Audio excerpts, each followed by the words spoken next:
Would you like to move on to Credit Suisse? Very much. I said where there's trouble in the financial sector, there's generally Credit Suisse. How are you? What have you been thinking about there, Steve? Well, so on Wednesday of this week, Credit Suisse put out a statement, and it's the new CEO. They seem to change them every so often because they keep getting all spy-y and stuff. They put out what I called on Twitter the double very statement. So other banks had been saying that their liquidity basis was very strong. Credit Suisse decided that they would go for very, very strong. To obviously try and deflect away from the bank run. But I think they've done a fairly decent job so far. I don't think Credit Suisse is having the same issues that Silicon Valley Bank is. So I've highlighted sort of 7 reasons that I don't believe that that's happening. So I'll quickly rattle through them because I am aware we are relatively short on time and we do have a bit left to go. So liquidity isn't really a problem for Credit Suisse. I was listening to a few commentators say that they actually sold 30 billion of securities in Q4, so they have a fair amount of liquidity at the moment. Remember, Silicon Valley Bank went bust from selling 21 billion worth of securities and taking a 1.8 billion loss, so Credit Suisse is already over this part, and the actual interest rate risk to Credit Suisse is quite low. This isn't a bunch of cowboys taking deposits. The investment arm could well be a bunch of cowboys, but this side of their arm, they're not just YOLOing it on long-term bonds. They do know this area is an area that Credit Suisse are particularly good at. So liquidity coverage at Credit Suisse has actually fallen to 192% in 2022, down to about between 120 and 130% in the fourth, and that was when market funding was a little bit cheaper. Nevertheless, at spot pricing and before taking account of the backstop, their LCR was about 150%, which is not great, but it's not justification to panic either. So, point 2, unlike Silicon Valley Bank, their depositors don't suffer from digitally weaponized herd mentality.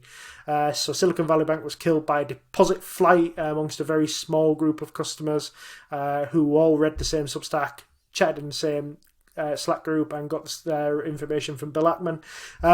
Credit Suisse's latest wobble came after the biggest shareholder put some words into an unfortunate combination when he was speaking on Bloomberg. He actually misread elevated credit default swap prices as a sort of like doom problem, rather than it actually just being a gauge of Credit Suisse's hedging activity. And when you put the two together, there's no parallel risk-wise there. So, point 3. Unlike for Silicon Valley Bank, regulation is actually preemptive and probably proportionate. So Wednesday's statement from the Swiss National Bank and the Swiss Financial Market Supervisory Authority spent a lot longer dunking on America than it did pledging support.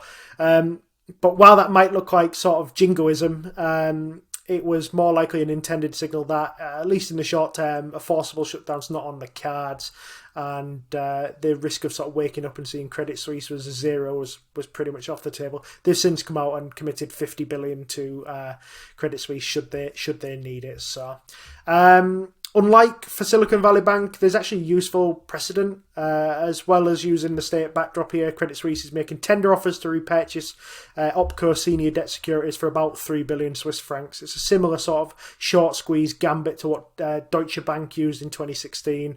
It sort of eases jitters and over its like exposure to a plunge in yield prices. Unlike Silicon Valley Bank, Credit Suisse has been about for about 167 years, so there's good franchise value here. And I'm not sure if that's a good thing or not, because they've got 167 years of being involved with Archegos Capital, Greensill Capital, Mozambique tuna bonds, Steve, if you remember that's one worth Googling, Bulgarian money laundering, and quite a fair amount of corporate espionage. But confidence in Credit Suisse's investment bank is pretty much shot. Optimism about this 3-year turnaround plan, I think, is fragile. Deposit bleed hasn't been stopped yet, and the wealth management division is losing money. So, there's your sort of bare take on it. Unlike for Silicon Valley Bank, there are other options other than the most drastic one, and I think a full closure of Credit Suisse's investment bank would cost them about 10 billion in Swiss francs, and I think that's something that probably should be considered. And lastly, unlike Silicon Valley Bank, there's an obvious buyer, and it's come out today as being quite a reluctant one. but we are looking at UBS here. And the news today is that the Swiss government is considering that UBS and Credit Suisse are forced to combine. UBS came out and said that it would prefer to focus on its wealth-centric standalone strategy and is reluctant to take on the risks related to Credit Suisse, the people said, asking not to be identified as the deliberations are private. Its smaller rival is seeking time to see through its turnaround after winning a liquidity backstop from the central bank, they said. So yes, Credit Suisse has arrested a collapse in investor confidence today, Steve. It's got 50 billion Swiss francs credit line from the Swiss National Bank. That came after they appealed to authorities for a public show of support following the slump in its shares. Investors are still a bit jittery after the collapse of Silicon Valley Bank, and comments from Credit Suisse's largest shareholder that it wasn't willing to invest more in the bank gave a pretty deep sell. I think it's at about 2 Swiss francs at the moment, Steve, from 20, I think. So it's fallen a long way. But Credit Suisse has got its liquidity backstop. If Credit Suisse can turn around from here, and this is a big if, because I think this is the 17th time they've tried to have a sort of restructuring, it could be quite attractive here, Steve. But God, I couldn't buy it. No, I was just thinking that, to be honest. This, to me, looks like the kind of thing where I think I would think very seriously, if I could find them at the right price, about buying its bonds. So with bond investing, it's basically a matter of either you win or the thing goes bankrupt, pretty much. In other words, unless it goes bankrupt, you're going to get your money, and you can hold the damn thing to maturity, unlike Silicon Valley Bank. You will get your money plus your return. And I wouldn't mind that with Credit Suisse, because I think the chances of it going bust are pretty low, to be honest, especially after what is an obvious sign that the Swiss National Bank is willing to offer it a credit line, just to keep it afloat, put it that way. I would not want to own the equity in this particularly. This looks to me an awful lot like a company that might find its equity holders, who are basically further down the kind of priority chain than its bond holders.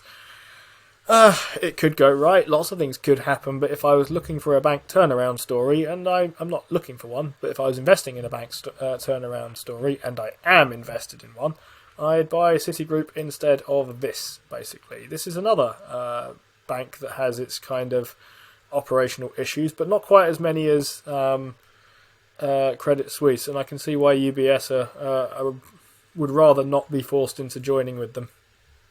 Yeah, I think that's entirely my point, to be honest with you. I think UBS will do very well to avoid this forced matchup. I think it would not be in their best interests. But it actually might end up being a good thing for Credit Suisse, ironically, because they have, like I say, a storied history is probably the most polite way to put it.